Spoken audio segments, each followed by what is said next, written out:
قرآن کریم نے روزے کے حوالے سے ایک واضح حکم بیان کیا، کلوا واشربوا حتی یتبین لکم الخیط الابیض من الخیط الاسود من الفجر ثم اتموا الصیام الی اللیل، کہ کھاؤ پیو یہاں تک کہ سفید ڈورا سیاہ ڈورے سے واضح ہو جائے فجر سے۔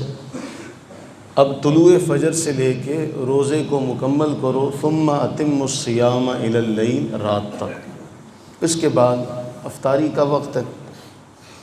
رسول اللہ صلی اللہ علیہ وسلم روزہ رکھتے، اور اصحاب سیر نے لکھا، محدثین نے لکھا کہ نبی سرور عالم صلی اللہ علیہ وسلم سحری کرتے، اور سحری کرنے کے بعد جب افطاری کا وقت ہوتا تو افطاری نہ کرتے، مغرب کی نماز پڑھتے اور روزہ اسی طرح چلتا رہتا۔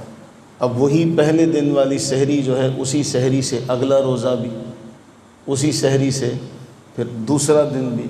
تو نبی سرور عالم صلی اللہ علیہ وسلم نے جب اس طرح سے روزے رکھنا شروع کیے، اسے کہتے ہیں صوم وصال۔ وصال کہتے ہیں وصل کو، وصل کا معنی ہے ملنا۔ تو ایک ہی سحری سے مسلسل 2 دن 3 دن نبی صلی اللہ علیہ وآلہ وبارک وسلم گزارنے لگے۔ صحابہ کرام علیہم رضوان نے جب یہ دیکھا معاملہ تو انہوں نے بھی اس طرح کرنا شروع کیا۔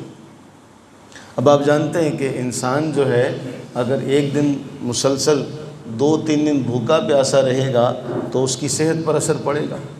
تو رسول اللہ صلی اللہ علیہ وسلم نے صحابہ کرام علیہم رضوان کو دیکھا، محسوس کر لیا، فرمایا تم کمزور کیوں ہوتے جا رہے ہو؟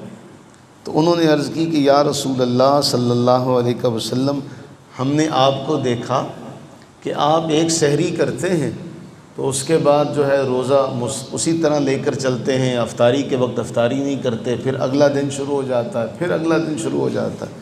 تو ہم نے سوچا کہ ہم بھی آپ کی اقتداء کریں، آپ کی پیروی کریں، تو ہم نے بھی آپ کی اس اقتداء پر عمل کرتے ہوئے، آپ کی اقتداء کرتے ہوئے ہم نے بھی یہ روزے رکھنے شروع کر دیے۔ تو نبی سرور عالم صلی اللہ علیہ وآلہ وبارک وسلم نے فرمایا ایاکم والوصال، فرمایا تم نہ روزے رکھنا صوم وصال۔ صحابہ کرام علیہم رضوان کو آپ نے صوم وصال سے منع فرمایا کہ تمہارے لیے وقت روزے کا کیا ہے؟ طلوع فجر سے غروب شمس تک، کہ جیسے ہی مغرب کا وقت ہو جائے، شمس غروب ہو جائے تو تم اپنا روزہ افطار کرو۔ تمہارے لیے شریعت نے، اللہ تعالیٰ نے روزے کا یہ وقت رکھا ہے۔ تو ہم نے عرض کی یا رسول اللہ صلی اللہ علیہ وسلم، آپ تو ایک سحری سے کئی روزے رکھتے۔ جب حضور علیہ السلام نے منع فرمایا کہ ایاکم والوصال، کہ تم صوم وصال نہ رکھا کرو، تو عرض کی اے اللہ کے نبی علیہ السلام انک تواصل، آپ تو کئی روزے رکھتے ہیں۔ نبی سرور عالم صلی اللہ علیہ وسلم نے جواب ارشاد فرمایا انی لست کاحد منکم، میں تمہاری طرح نہیں ہوں۔ انی لست کاحد منکم، میں تمہاری طرح نہیں ہوں۔ اور یہاں سارے محدثین جتنی بھی کتب حدیث ہیں، وہاں جہاں جہاں روزے کا ذکر آتا ہے، جہاں روزے کا باب ہے، فرمایا لست کہیئتکم، میں تم جیسا کہاں، تم مجھے اپنے جیسا سمجھتے ہو، یہ کہاں ہو سکتا ہے؟ فرمایا اتنا حسین ترین جملہ ہے، فرمایا انی ابیت یطعمنی ربی ویسقینی، میں تو اس حال میں رات گزارتا ہوں کہ میرا رب مجھے کھلاتا بھی ہے، میرا رب مجھے پلاتا بھی۔ تو تم میری اس معاملے میں یہ نہ سمجھنا کہ میں اللہ کے نبی علیہ السلام صوم وصال رکھتے تو ہم بھی صوم وصال رکھنا شروع کر دیں۔ تمہارے لیے روزے کا وہی وقت ہے جو طلوع فجر سے غروب شمس تک ہے۔ ہاں میں چاہوں تو میں کئی دن بھوکا پیاسا رہ سکتا ہوں۔ یہ ہے نبی سرور عالم صلی اللہ علیہ وسلم کا معاملہ کہ آپ نے بڑا واضح طور پر فرمایا کہ میں تم جیسا نہیں ہوں۔ یعنی اب صحابہ کرام علیہم رضوان سامنے ہیں، وہ کہہ سکتے تھے بھی آپ ہماری طرح کھاتے پیتے ہیں، ہماری طرح سوتے جاگتے ہیں، ہماری طرح آپ کو درد ہوتا ہے، ہماری طرح سارے معاملات ہیں، تو پھر آپ نے یہ کیسے کہا کہ میں تم جیسا نہیں؟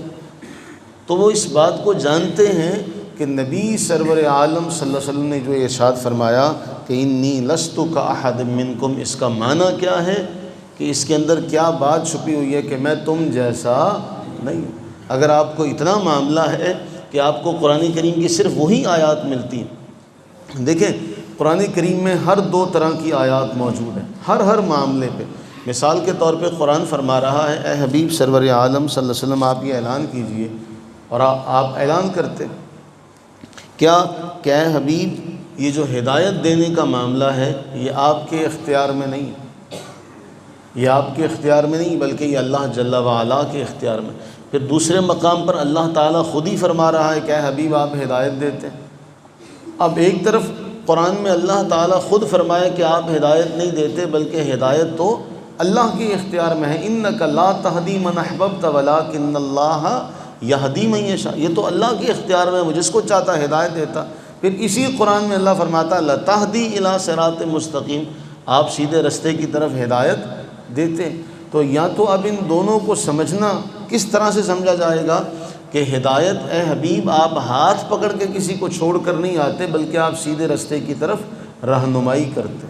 تو اب معاملہ یہ ہے کہ اسی طرح سے علوم غیبیہ کے حوالے سے قرآن کریم میں بعض مقامات پر آیا کہ یہ اللہ تعالیٰ ہی جانتا، اللہ کے سوا کوئی نہیں جانتا، لیکن پھر اسی قرآن کریم میں اللہ تعالیٰ خود ارشاد فرماتے ہیں کہ اللہ تعالیٰ رسولوں کو چن لیتا ہے کہ انہیں اپنا یہ علم غیب عطا کرے۔ تو یہ بھی معاملہ ہے کہ قرآن میں یہ تو نظر آتا جی حضور فرما رہے ہیں میں تم جیسا ہوں، اب حضور علیہ السلام نے اللہ کے حکم سے فرما دیا کہ میں تم جیسا ہوں، تو اب اس حدیث میں اللہ کے نبی علیہ السلام نے کیا فرمایا؟ میں تم جیسا۔ تو ان سے زیادہ تو قرآن کسی کو نہیں آتا تھا، ہمیں تو نہیں آتا آج، تو کیا صحابہ کرام علیہم رضوان حضور سے یہ نہیں عرض کر سکتے تھے اے اللہ کے نبی آپ نے خود تو قرآن میں فرمایا اللہ کا پیغام کہ قل انما انا بشر مثلکم، کہ آپ کہہ دیجئے کہ میں تم جیسا بشر ہوں۔ معاملہ یہ ہے کہ ہم آج تک اسی بات کو سمجھ نہ سکے، ہم اسی معاملے کو نہ سمجھ سکے کہ ہمارا نبی اتنی شان والا ہے، اتنی عظمتوں والا ہے کہ ہم اس کی عظمتوں کا کبھی احاطہ کر ہی نہیں سکتے، ہم اس کی شان کا کبھی احاطہ کر ہی نہیں سکتے۔ اسی لیے تو اللہ تعالیٰ نے ہمیں فرمایا، اور کتنا حسین ترین وہ جامع ترمذی کی روایت کا جملہ ہے کہ جب تک، بلکہ کتب حدیث میں بھی آیا، فضائل درود میں بھی آیا کہ تم جب درود پڑھتے ہو اور دعا کے اول و آخر درود پڑھتے ہو تو پھر یہ دعا جو ہے قبول ہو جاتی ہے، ورنہ یہ دعا معلق رہتی ہے۔ تو اللہ سے یہ دعا کریں کہ اللہ تعالی ہمیں نبی سرور عالم صلی اللہ علیہ وسلم کی پکی سچی محبت عطا فرمائے، آپ کی اطاعت و اتباع کی توفیق عطا فرمائے، آمین ثم آمین۔